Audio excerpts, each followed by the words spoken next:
So what's good guys, Jonathan here, and this is my review of the iPhone 6s and 6s Plus.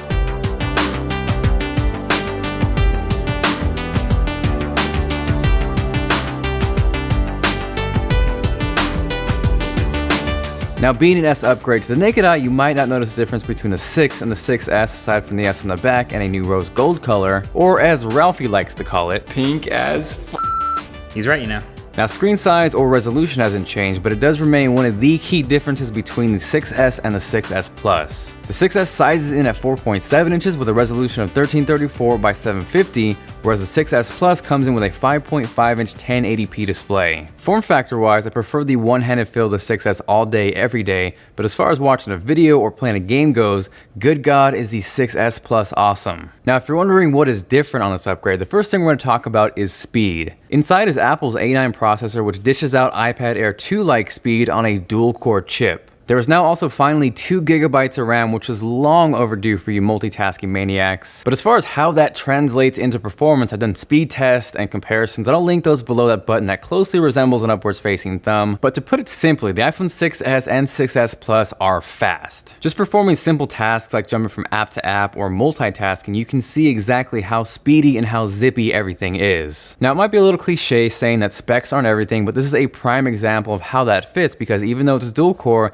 the iPhone 6s and 6s Plus makes a strong case for being one of the fastest phones of this year. On top of that, it tears through gaming, and Apple's always done a really solid job of dishing out solid gaming performance, and the 6s and 6s Plus are no different here. Now, staying on the theme of speed, Touch ID on the 6s and 6s Plus are crazy fast. By now, I'm sure you've heard the complaint that Touch ID is too fast, where you would normally just want to check your notifications on your lock screen. Once you press that button, it unlocks the phone. Now, conversely, as a little life hack, if you're one of those who think Touch ID is too fast, I've been using a little workaround by either touching it with my nail or a finger that isn't recognized, and that will get you through that speed problem. Following that is probably the biggest change on the 6s and 6s Plus, and that is the new 3D Touch display. So what it is a pressure-sensitive screen that will react by how hard you press. And let me be clear, this is not a long press. You can still do that and move your apps around, but you are actually physically pressing the home screen and then it's reacting. So right now it is pretty much limited to core applications, but it's pretty simple to see which works and which doesn't. So for example, you could 3D touch the camera icon that will present you with a list of shortcuts. Same thing with messages, email, or even the stock clock app. And if an app doesn't work, it's simply gonna shake, vibrate, and give you a little haptic feedback saying, I am not ready yet.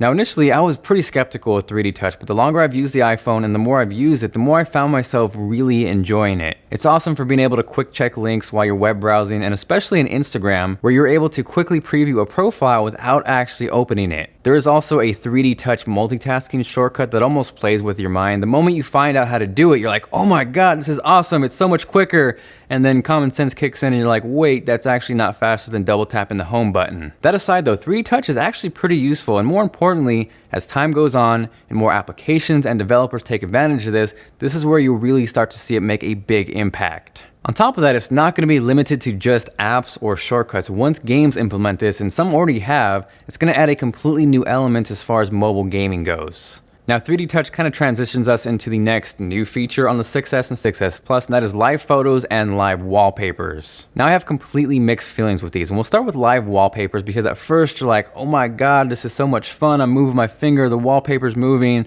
and after a couple minutes, you're like, it's a little bit boring. Now, live photos, on the other hand, I think those really depend on the application you're using it with. At first, I thought they were straight up on the gimmick side, but then you actually capture a few funny ones, and then you can start to see where these could be useful, fun, or actually have some merit. Are these a game changer? Absolutely not. Could you have some fun with these?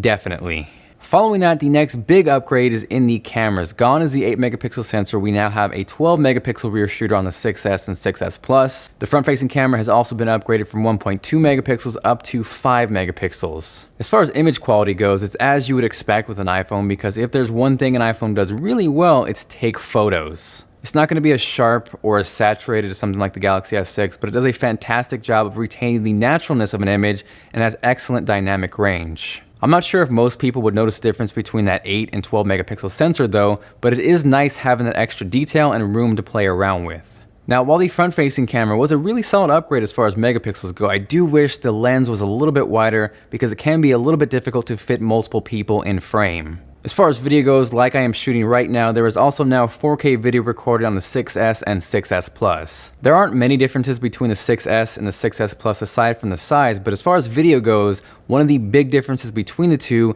is optical image stabilization, where the 6S Plus has it and the 6S does not. So if 4K video is one of the reasons you're tempted to pick up an iPhone, you more than likely want to lean towards the 6S Plus because that optical image stabilization is really helpful. Quality-wise, it's on point. Again, dynamic range is solid, and overall, it's just a really nice image. On top of that, I think it's pretty safe to say that Apple has the best slow motion as far as smartphone cameras go. To test it out, we dressed Ralphie up in a shark suit and shot him with paintballs.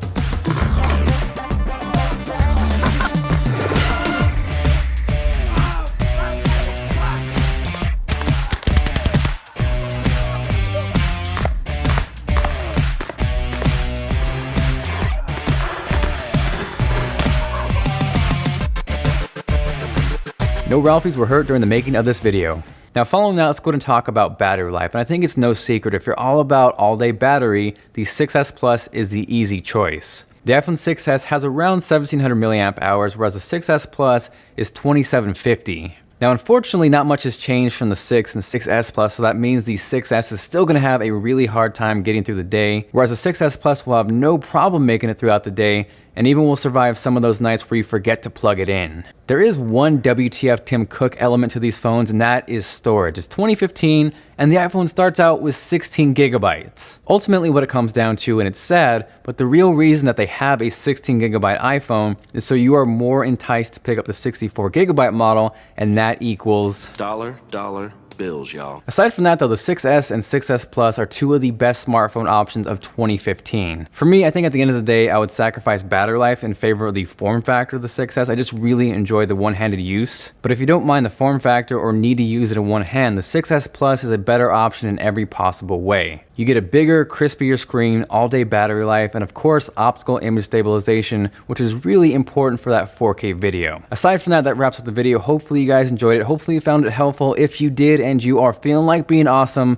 make sure to go shark getting shot with a paintball on that like button. If you guys have any questions, make sure to drop me a line down below. I do try to reply to as many as possible. You can also hit me up on Twitter or at Snapchat. This is Jonathan with TLD, and I will catch you guys later.